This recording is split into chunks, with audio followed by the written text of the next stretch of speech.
झट खोलू ने मैया के बार, सीता बेकल भेल छथि, माहे दियौनी आशीष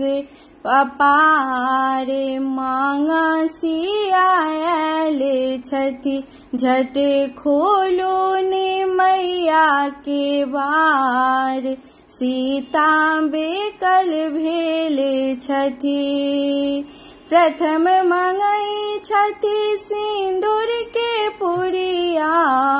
दोसर मंगई छथि बालक हवेलिया, प्रथम मंगई छथि सिंदूर के पुड़िया, दोसर मंगई छथि बालक हवेलिया, बालक हवेलिया, बालक हवेलिया, झुकी मांगई छथि परम अहि बात, सीता बेकल भेल छथि, झुकी मांगई छथि परम अहि बात, सीता बेकल भेल छथि। राज अयोध्या पिता दशरथ के जिंदगी, भरल रहे माहे अन्न धन सा कोठी,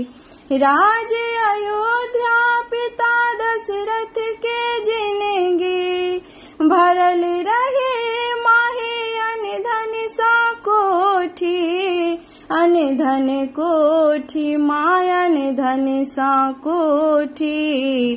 कुल देखी माँ भैंसुर दियार, सीता बेकल भेल छथि, झट खोलू ने मैया के बार, सीता बेकल भेल छथि। नहिरा चरण बाबू जनक जी के पाबी, भैया के देखते कुशल हम सुनाबी, नहिरा चरण बाबू जनक जी के पाबी, भैया के देखते कुशल हम सुनाबी, कुशल के सुनाबी, कुशल माँ सुनाबी, भातिज पावथी उमर हजार, सीता बेकल भेल छथि, झट खोलू ने मैया के बार, सीता बेकल भेल छथि, माहे दियौने आशीष अपार, मांग सिया आयल छथि।